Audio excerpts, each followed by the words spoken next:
Nos últimos meses, há alguns domingos, eu tenho pregado sobre a fé. Nesse texto que eu acabei de ler, eu falei aqui que viver pela fé nos leva à compaixão.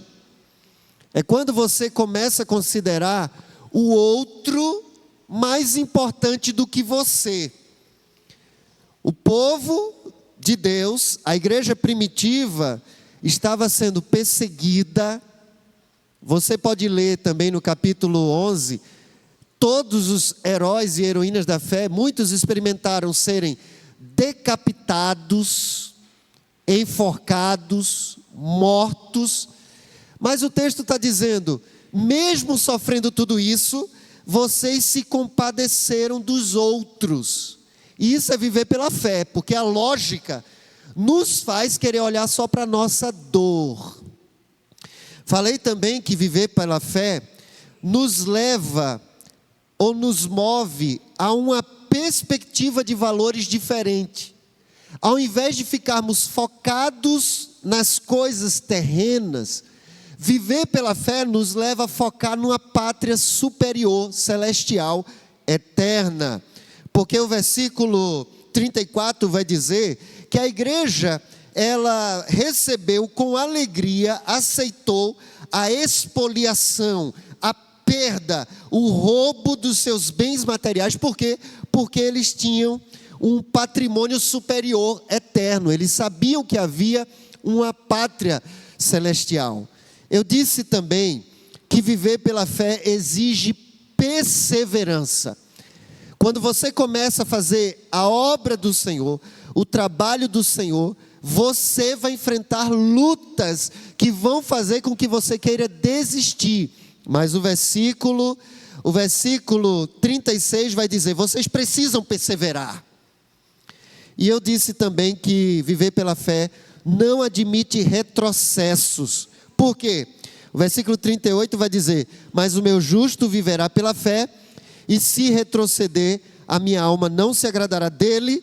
E o 39 vai dizer, nós, porém, não somos dos que retrocedem para a perdição, mas sim aqueles que perseveram para a preservação da alma. Nós não somos dos que retrocedem. Amém, irmãos? Agora mesmo na sala de aula, estávamos falando sobre liderança e acho que foi eu falando sobre toda visão de Deus, ela gera temor, gera medo.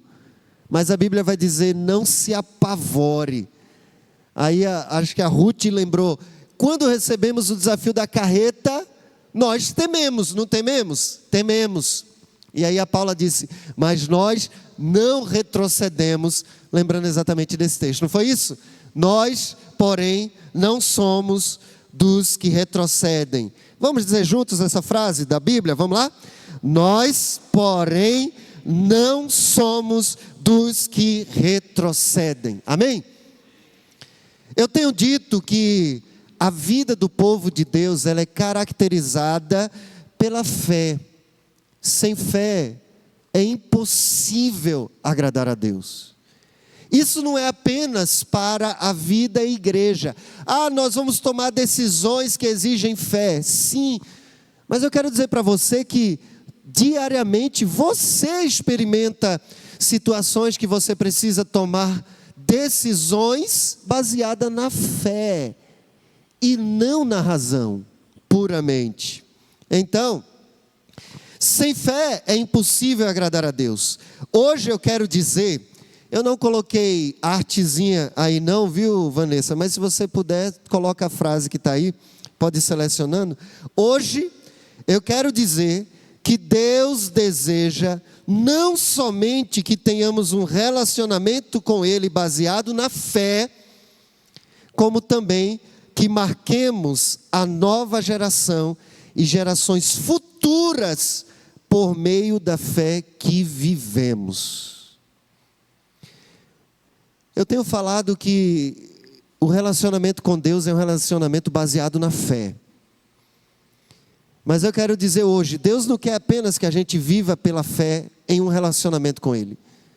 Deus quer que nós marquemos a nova geração E gerações que vão vir depois de nós, por meio da fé que nós vamos viver nessa geração, nós vamos viver hoje.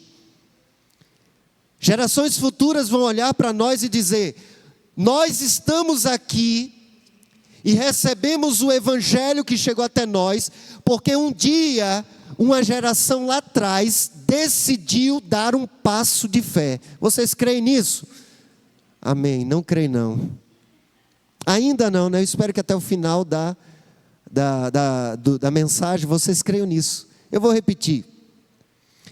Eu creio que gerações futuras receberão o evangelho e elas poderão olhar para trás e dizer: uma geração em 2024 deu passos de fé que tornaram possível o evangelho chegar até nós. Vocês creem nisso? Amém, irmãos?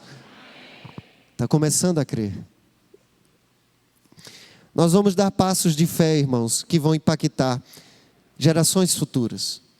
Um grupo pequeno de irmãos deram um passo de fé há 14 anos, em 2010, e compraram 10 terrenos aqui nesta localidade. 10 terrenos. Hoje nós temos 7. Mas aquele grupo pequeno que começou comprando 10 terrenos, não era nenhuma igreja organizada. Eles não tinham recursos suficientes para isso. Eles deram um passo de fé, e hoje nós estamos sentados num lugar que cabe 350 pessoas, porque um dia, uma geração deu um passo de fé. É disso que eu estou falando. Agora, depois que Deus declara aqui que devemos viver pela fé, que retroceder não agrada ao Senhor, que nós não somos dos que retrocedem, o autor aos Hebreus também apresenta então uma galeria de heróis e heroínas da fé, que é o capítulo 11. Nós acabamos de ler o capítulo 10. E ele vai dizer assim: olha, o justo viverá da fé. Se retroceder, não agrada ao Senhor. Nós, porém, não somos dos que retrocedem. E aí ele vai e apresenta homens e mulheres que viveram pela fé e agiram de forma prática essa fé. E é sobre esses homens e mulheres que eu quero conversar com os irmãos. Hoje eu vou falar provavelmente só de Abel, se eu conseguir chegar até Abel. Mas homens e mulheres comuns, que no exercício prático da fé, eles deram bom testemunho. Olha o que diz Hebreus capítulo 11, versículo 1 e versículo 2. Hebreus 11, 1 e 2. Ora, isso aqui está tudo junto, tá? Capítulo 10 e 11. Ora, a fé é a certeza de coisas que se esperam e a convicção de fatos que não se veem. Pois pela fé os antigos obtiveram bom testemunho. Ou seja, o texto está dizendo que homens e mulheres deixaram um legado, deixaram um testemunho que até hoje impacta a nossa vida. Por quê? Porque eles tomaram atitudes de fé. Eu pergunto aos irmãos: eu, Roosevelt Arantes da Silva, imagine, é uma ilustração, tá? Eu não vou usar essa ilustração, não, vai dar ruim. Deixa eu pensar. Digamos que Milane, brincadeira, dá na mesma. Uma pessoa tem as suas contas equilibradas mensalmente, e ela juntou 100 mil reais para comprar um terreno. E juntou. E ela tem 100 mil reais na conta. E ela vai e encontra um terreno dos sonhos dela no valor de 100 mil reais. E ela vai lá e compra. Eu pergunto, direcionada por Deus, pode comprar. Ela tem os 100 mil e comprou um terreno de 100 mil. Eu pergunto, esse ato exigiu muita fé dessa pessoa? Sim ou não? O que é que os irmãos acham? Hã? Aí está dizendo, nadinha, foi fácil, tinha, comprou. Eu me lembro de uma vez, uma irmã norte-americana veio numa caravana, E a mãe dela, na semana em que ela estava para viajar para cá, para o Brasil, a mãe dela começou a ficar doente e foi internada, hospitalizada.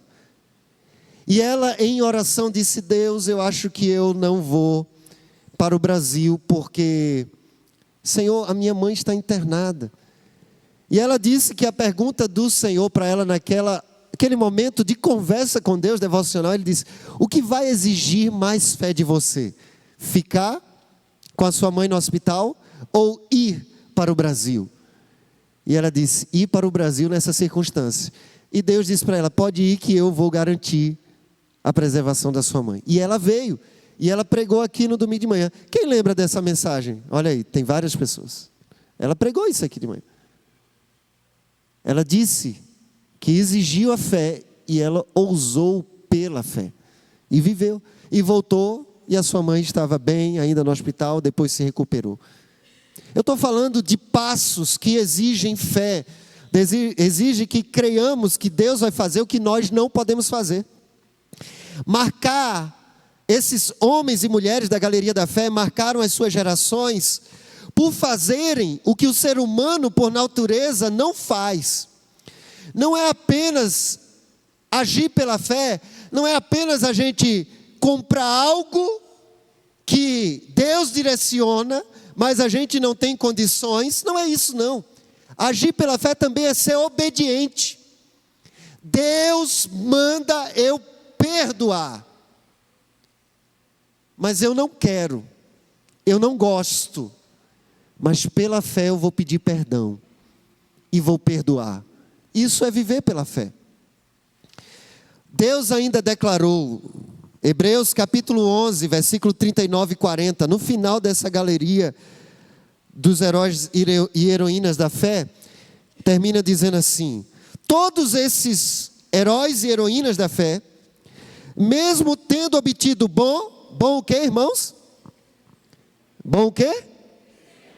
Por meio da fé, não obtiveram a concretização da promessa, porque Deus tinha visto ou previsto algo melhor para nós, a igreja atual, para que eles, sem nós, não fossem aperfeiçoados. Eu olho para esse texto e vejo o seguinte: aqueles homens e mulheres obtiveram bom testemunho, marcaram seu tempo com a fé, a sua geração, vem marcando até a nossa geração, mas Deus está dizendo assim: olha, eu também quero usar a vida de vocês, por meio da fé, para impactar a geração de vocês e gerações que virão depois.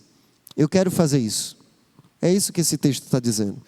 Então eu volto a afirmar: Deus deseja não somente que tenhamos um relacionamento com Ele baseado na fé, como também que marquemos a nova geração e gerações futuras por meio da fé que vivemos.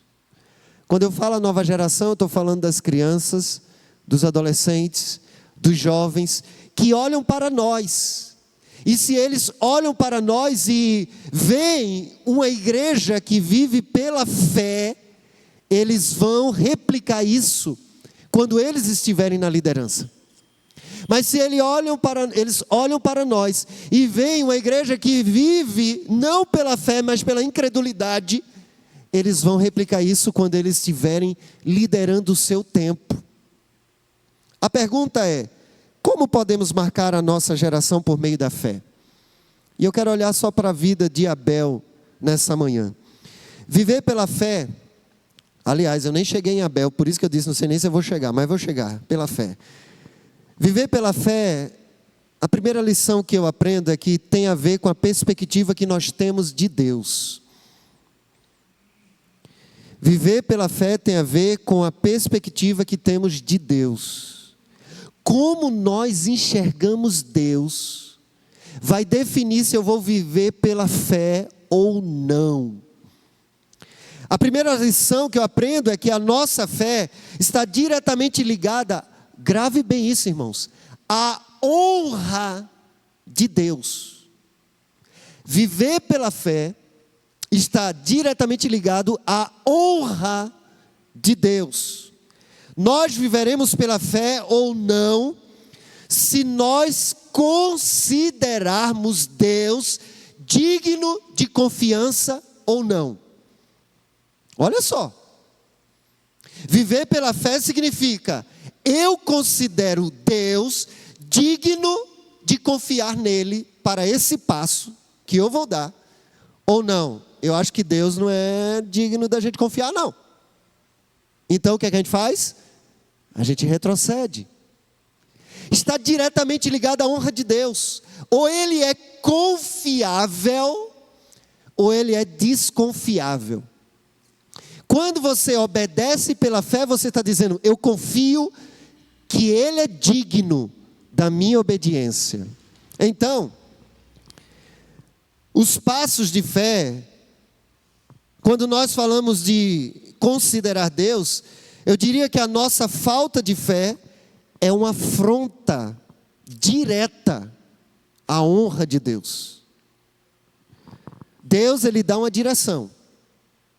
Você não obedece.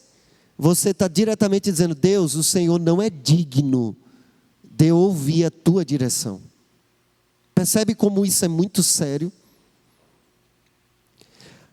Passos de fé, no entanto, precisam ser dados, direcionados por Deus, e não baseado no achismo. Eu acho que seria legal fazer isso, vamos fazer? Não. Eu estou falando de passos claros, direcionados por Deus. Eu estou falando de direções claras que Deus nos dá, mas que está para além da nossa capacidade, mas Deus diz: faça. Se nós obedecemos, se nós fazemos, nós estamos dizendo: Deus é digno de confiarmos na sua direção. Então, num panorama geral, eu não consegui fazer o panorama completo de Hebreus 11, mas 4 exemplos. Veja, vocês conhecem Hebreus 11. Abel creu que Deus era digno de receber a melhor oferta. Enoque creu que Deus era digno de ter a dedicação do tempo com ele. Por isso que Enoque andou com Deus. Ele creu que Deus era digno da companhia dele. Quando a gente não anda com Deus, não dedica tempo, a gente está dizendo: Deus, o Senhor não é digno do meu tempo. Eu tenho muito mais coisas para fazer do que estar contigo. Noé creu que Deus era digno de confiança, ao ponto de confiar na salvação estabelecida por Deus. Faz uma arca para salvar sua família. E ele poderia dizer: olha, melhor do que uma arca, eu acho que é melhor fazer um avião. Aí você diz: mas o avião nem tinha sido inventado, e nem a arca. A propósito, nunca tinha chovido até o tempo de Noé. Então ele nunca tinha visto chuva, ele nunca tinha visto um barco, ou uma arca, ou um transatlântico. Deus mostrou e ele obedeceu. As mulheres estão querendo fazer um transatlântico aí, né, no ano que vem, já estou sabendo. Pela fé, irmãs, Abraão creu que Deus era digno de guiar sua vida. Por isso, quando ele disse: levanta, sai da tua terra, Abraão obedeceu. Agora, olhando para Abel então nos ensina que viver pela fé é reconhecer que Deus é digno de receber o melhor. E aí, olhando para ele, nós vemos a sua oferta de fé. Olha o que diz o versículo 4 de Hebreus 11. Pela fé, Abel ofereceu a Deus um sacrifício mais excelente do que Caim, pelo qual obteve testemunho de ser justo, tendo a aprovação de Deus quanto às suas ofertas por meio da fé, mesmo depois de morto, ainda fala. A fé levou Abel a considerar Deus digno de receber o melhor. Olha bem, somente pela fé você vai dizer: Ele é digno de receber o melhor. Eu não vou fazer as coisas de qualquer jeito. Irmãos, eu tenho uma luta sendo travada há pelo menos 13 anos, como pastor liderando uma igreja. Qual? O desafio de nós construirmos o necessário, construirmos o que é confortável para nós, mas nada que exceda no sentido de, é luxo demais. Uma estrutura necessária. Por quê? Nós temos uma tendência de muitas vezes nos prender muito mais às coisas do que às pessoas. Então eu tento ensinar. O perigo é acharmos que nós podemos fazer as coisas de qualquer jeito. Irmãos, eu não quero que seja feito de qualquer jeito. Eu quero que nós caminhemos pelo que é necessário e suficiente. Percebe? Agora, qual é o risco? Quando caminhamos apenas no necessário e suficiente, corremos o risco de achar que podemos fazer de qualquer jeito para Deus. E não podemos oferecer para Deus de qualquer jeito, por quê? Porque Ele é digno de receber o quê? O melhor. Ele é digno de receber o quê, irmãos? O melhor. Isso é agir pela fé. Quando eu falo do melhor, eu não estou falando somente na qualidade da oferta, mas também na qualidade do coração do ofertante, na qualidade da nossa entrega. Jesus, ele ensinou isso de diversas maneiras, irmãos. Vocês conhecem a história da oferta da viúva pobre. Muitos chegaram no templo de Jerusalém e colocaram lá muito dinheiro. Uma viúva chegou lá e colocou 2 moedas. E Jesus disse: essa mulher deu uma oferta muito melhor do que os outros. Os discípulos não entenderam. Por quê? Porque o juízo de valor deles estava no âmbito terreno e não do reino. Como assim? Olha quantos trouxeram sacolas de oferta. Essa mulher deu 2 moedas. E aí Jesus vai e ensina. Ela deu tudo o que tinha. Aqueles outros homens deram do que sobrava. Irmãos, qual é a qualidade do nosso coração nas nossas entregas para Deus, nas nossas ofertas? Então, o melhor não é somente na qualidade da oferta, mas na qualidade do coração do ofertante. Muito mais do que o valor do que oferecemos, é a qualidade da nossa entrega. Ela está sendo sincera, ela está sendo com amor, ela está sendo com gratidão. O Novo Testamento vai dizer que Deus ama aquele que dá com alegria. Então, o que Deus está vendo não é Deus ama o que dá em grande quantidade. Foi isso que está dizendo no Novo Testamento, irmão? Sim ou não? Ele está olhando como é o coração do ofertante. Você pode dar R$1, 10 mil reais, R$1 com alegria e Deus se agradar tremendamente, 10 mil reais com ingratidão, com inveja, com tristeza, e não agradar ao Senhor. Eu lembro, irmãos, a alegria de contribuir com 20 centavos, quando eu recebi meus primeiros R$2 na vida. 20 centavos era o dízimo. E eu alegremente. Eu estou olhando se a Alice não está aqui. Está não, né? Está lá? Essa semana ela chegou. Papai, quanto é 10% de R$6? Eu disse 60 centavos. Ela, então eu vou dar 60 centavos. Mas eu vou arredondar para R$1. Tá bom.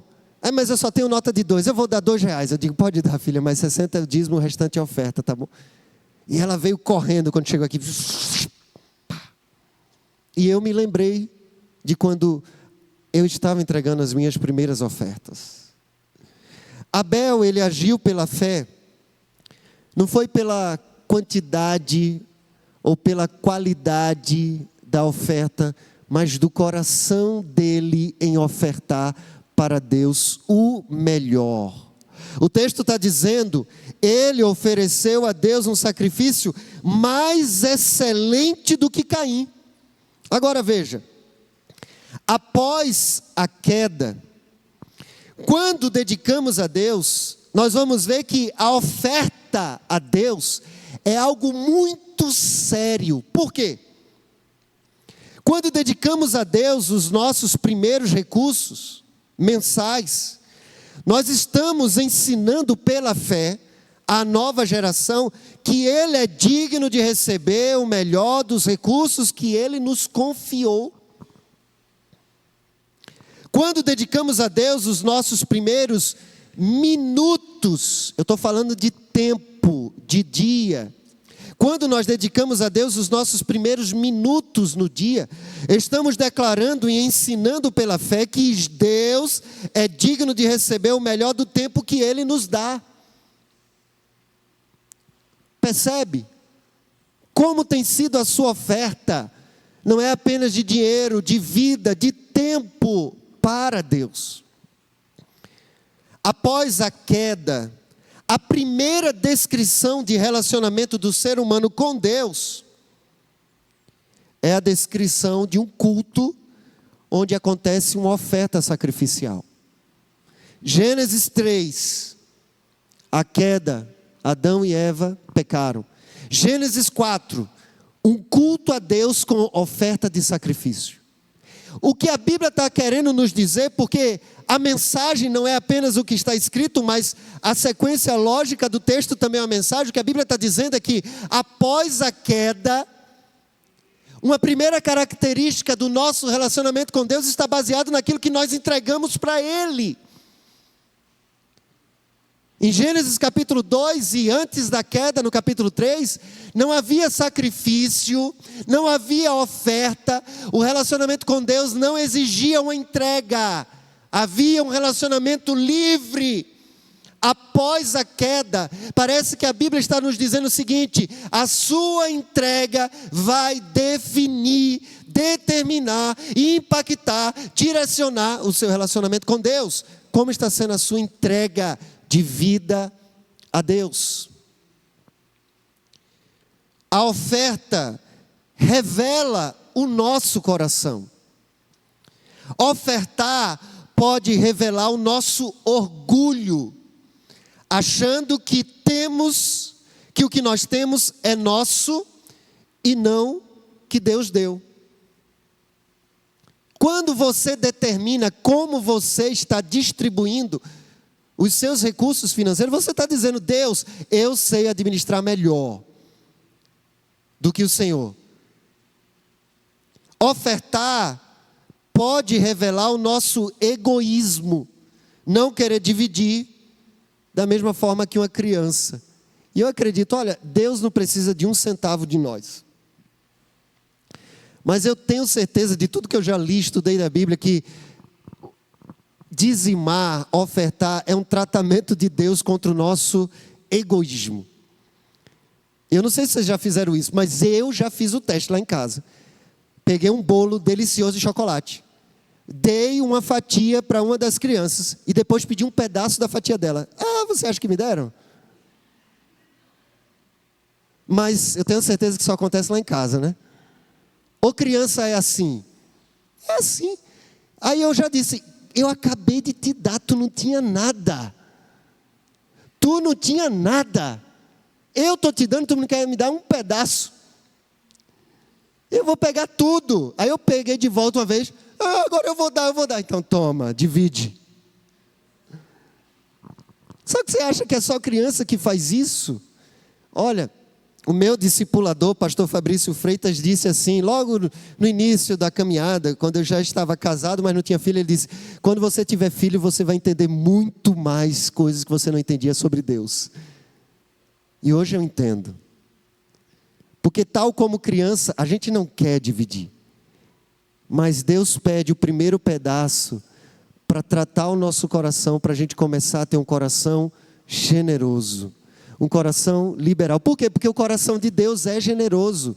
Deus amou o mundo de tal maneira que o quê? deu seu filho. A maior atitude de amor de Deus é em doar e dar o melhor. Veja bem. Então, ofertar muitas vezes pode revelar o nosso egoísmo, ofertar pode revelar a nossa inveja. Ficamos muitas vezes comparando nossa oferta com a oferta do outro. Misericórdia. Eu não sei os irmãos, eu tenho 40 anos, mas eu já fui adolescente. Vocês sabiam disso, né? Que antes da gente ser adulto e adolescente, tem gente que olha para o pastor e acha, não, ele nasceu adulto, maduro, piedoso, homem de oração, desde o ventre da mãe. Aliás, a primeira radiografia que fizeram lá, eu nem sei se tinha ultrassom na época da minha mãe, grávida de mim, mas a primeira já me viram de joelhos lá dentro. Eu estava de joelhos. Não, eu era adolescente. Por que eu estou falando isso? Quem é mais antigo de igreja, batista, deve lembrar que antigamente vinha a lista dos contribuintes no quadro de aviso lá no fundo. Quem é dessa época? Levanta a mão. Isso. Você não olhava não, né, Tânia? Você não ia lá não, comparando não, né, Tânia? Mas eu já fiz isso, irmãos, porque eu era adolescente. A gente ia lá, nossa, olha só, irmão. Eita, olha esse. Oh, mas como é que ele dá um dízimo desse? Tem um carro daquele. Ai, muito pão duro. Eu já fui adolescente. Só que o pior não é quando você faz isso adolescente. O pior é quando você faz isso adulto. E a gente ainda olha, não, peraí. Ele deu uma oferta de 100, eu vou dar 150.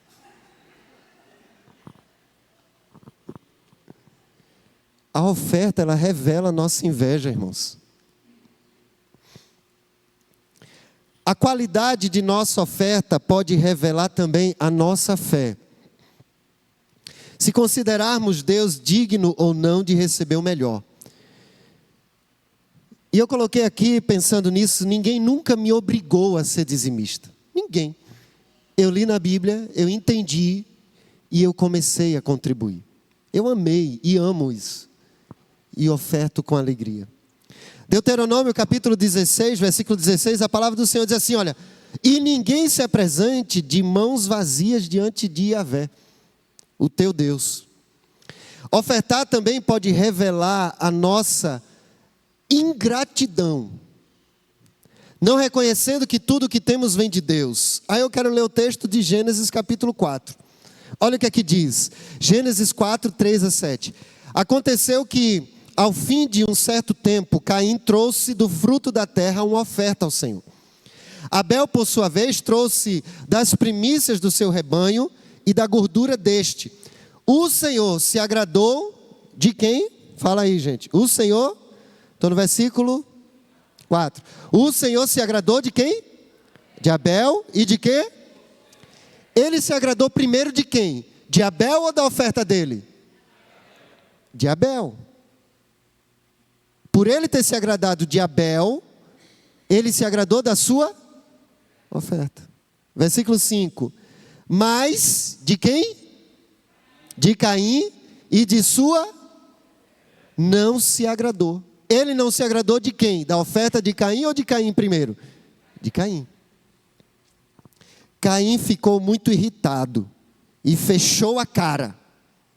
Então o Senhor disse, por que você está irritado? E por que essa cara fechada? Se fizer o que é certo, não é verdade que você será aceito? Se fizer o que é certo, será, e não é verdade que você vai ser aceito, porque você não está sendo aceito. E por você não estar sendo aceito, a sua oferta não está sendo aceita. Mas se não fizer o que é certo, eis que o pecado estava à porta, à sua espera.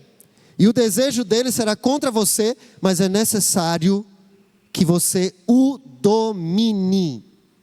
Então veja bem. O Senhor, no versículo 5, se agradou de Caim e de sua oferta. Primeiramente... Não se agradou de Caim, obrigado. O Senhor não se agradou de Caim e de sua oferta. Primeiramente, havia um equívoco na sua postura. nas motivações de Caim.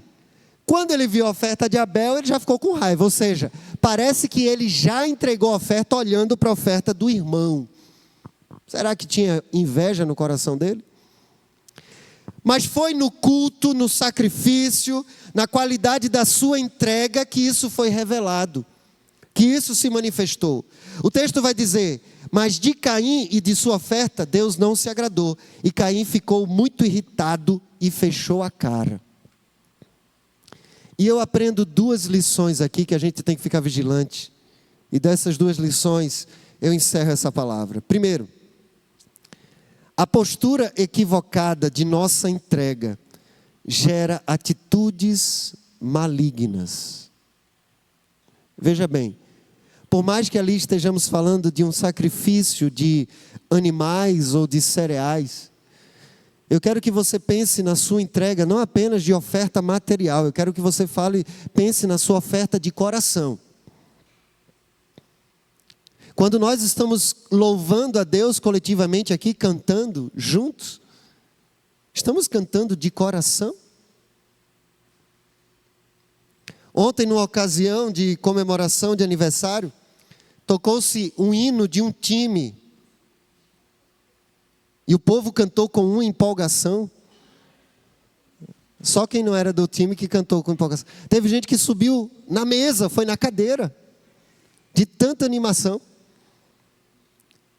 Aí Milane até disse: eu quero ver esse povo cantando para o Senhor com essa mesma alegria.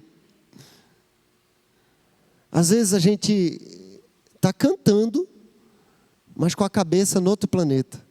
Eu estou falando de oferta, eu estou falando da nossa entrega, de vida, de adoração. As pessoas só vão olhar para nós e dizer: poxa, como aquele povo canta. E aí está de acordo, ou está diretamente ligado à dignidade de Deus, porque eles cantam, parece que eles estão vendo aquele que é invisível, como diz o texto de Hebreus. Vendo aquele que é invisível. À medida que nós cremos na realidade e na dignidade de Deus, a gente canta com euforia, canta contrito, canta de uma forma que as pessoas dizem: eles estão cantando de uma forma diferente. Por quê? Porque Deus é digno. Ele é digno. Ele é digno da nossa oferta. O texto vai dizer, e aí eu vou ler na King James, olha o que diz o versículo 5. Todavia, não se agradou de Caim de sua oferenda, e por esse motivo Caim ficou muito irado, e o seu semblante assumiu uma expressão maligna. Por isso que eu disse que quando nós temos uma entrega equivocada para Deus, o nosso rosto muda, e a gente fica com cara de raiva. Que na King James está traduzida como um aspecto maligno. Olha como é sério a nossa entrega, a nossa oferta. Provérbios 15:13 vai dizer: o coração alegre embeleza o rosto, mas com a tristeza do coração o espírito se abate. Então, cara fechada, irmãos, é uma demonstração de coração doente, de coração que está com a entrega a Deus equivocada. Mas o coração alegre, quando o teu coração está alegre, ele vai embelezar o rosto. Para quem gosta de tratamento de embelezamento, olha aí o segredo, gente. Olha o segredo. E é muito mais barato do que os cosméticos que muitas vezes se compram. É muito mais barato. E eu vou dizer a você, eu conheço várias pessoas que você olha assim, uma pessoa tremendamente espiritual e piedosa. Ela tem uma beleza impactante. Senhores e senhoras piedosos revelam uma beleza que nenhum cosmético consegue produzir. Porque o coração alegre, ele embeleza o rosto. Em Caim, o seu coração começou a se revelar por uma cara fechada e irritação. Deus quer muito mais tratar o nosso coração do que receber a nossa oferta. Agora, é quando a gente oferta que de fato o nosso coração é revelado para Deus. É por meio da oferta que se faz um diagnóstico do nosso coração. Muitas vezes Israel entrou numa dinâmica de rituais, ia no culto a Deus, oferecia, mas estava oferecendo de qualquer jeito. Por quê? Para o coração do israelita, estar no culto era o suficiente. Não, Deus queria ver o coração. Tanto que o salmista vai dizer no Salmo 51, 17, sacrifícios agradáveis a Deus é um espírito quebrantado, um coração quebrantado e contrito, não o desprezará Deus. Ou seja, Deus não despreza o coração contrito, mas muitas ofertas Deus desprezou. Ele disse, esse povo me honra com os lábios, mas o seu coração está longe de mim. Um coração quebrantado é revelado pela nossa entrega. E aí teve uma vez que Deus disse ao povo de Israel, pega o que você está me oferecendo e oferece aos seus governadores e veja se eles vão gostar. Se você oferecer para alguém o que você está oferecendo para Deus, ele vai ficar feliz? Então Deus faz 3 perguntas para Caim. Eu tenho 1 minuto para terminar. 3 perguntas para Caim. Mas eu preciso terminar agora de manhã. 3 perguntas para Caim. Versículo 6 e 7. Por que você anda irritado? E por que essa cara fechada? Se fizer o que é certo, não é verdade que você será aceito? As perguntas de Deus têm por objetivo nos mostrar os nossos erros e nos levar ao arrependimento e à mudança de atitude. Mas quando ignoramos as perguntas de Deus, optamos por assumir um declínio espiritual, ético, moral em nossas vidas. Deus sempre coloca 2 caminhos na nossa frente. Ele perguntou, se você fizer o que é certo, você não será aceito? Mas se fizer o que é errado, o pecado vai te dominar. Caim, ele não deu ouvidos a Deus. Ele foi, planejou e matou o seu irmão. Progressivamente, Caim, ele se afunda mais e mais no seu pecado. Agora, na 4ª pergunta que Deus faz para ele, no versículo 9, ele não somente ouve as perguntas, como já muda de atitude e afronta Deus. Deus pergunta, onde está Abel, seu irmão? E ele responde, não sei. Por acaso sou o guardador do meu irmão? E é assim que as crianças fazem também. No início você faz pergunta, ela ignora. Se você não corrigir, daqui a pouco ela vai estar te respondendo. E pode chegar um momento que ela vai te bater. E às vezes a gente faz assim com Deus. Em último lugar, a postura equivocada da nossa entrega gera morte. O que aconteceu? Caim matou Abel. Mas veja, primeiro gera morte no ofertante. A má postura de Caim gerou morte para ele mesmo. Ele morreu espiritualmente. Ele morreu no declínio da sua vida com Deus. Gera morte na família do ofertante. Por quê? Se você oferece uma coisa aqui, querendo mostrar que é um ofertante para Deus de coração, mas a sua família vê. E aí o seu filho, eu estou dizendo que a gente quer impactar a nova geração. Seu filho vê o que você faz na igreja e vê o que você faz em casa. Então você está matando a espiritualidade dele. Irmãos, como eu conheço igrejas, eu estou falando de nós, porque nós somos batistas. Igrejas batistas. De pessoas que eram intransigentes na igreja, mas vivia um legalismo em casa diferente. O que acontece? Os seus filhos não estão na igreja. Não estão, por quê? Porque via uma coisa sendo oferecida para Deus e outra coisa sendo vivida em casa.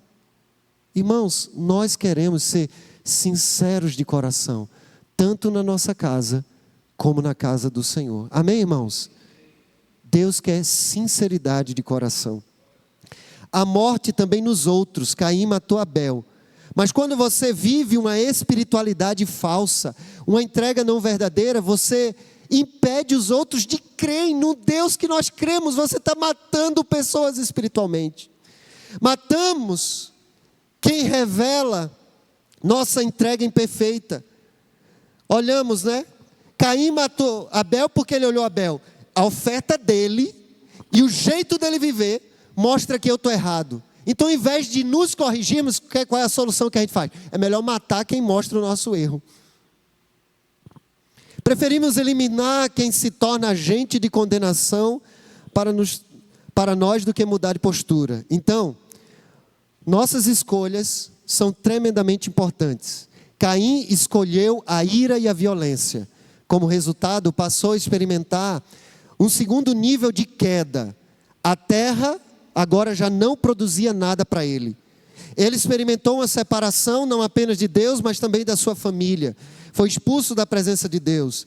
Parece que ficou mais debaixo do controle do lado sombrio e do diabo. E ele pecou mais. É o que diz David Cornfield. Eu quero encerrar orando. E dizendo, eu quero orar por aqueles que querem dizer assim para o Senhor: Deus, eu quero ter cada dia mais uma oferta de vida. Uma oferta de vida sincera e que agrade o Senhor. Eu não quero entregar apenas por entregar qualquer coisa, nem a minha vida, nem o meu tempo, nem os meus recursos. Eu quero uma oferta que agrade ao Senhor. Se você deseja pedir isso ao Senhor, fica de pé, eu quero orar por você. Senhor, corrige a minha entrega ao Senhor.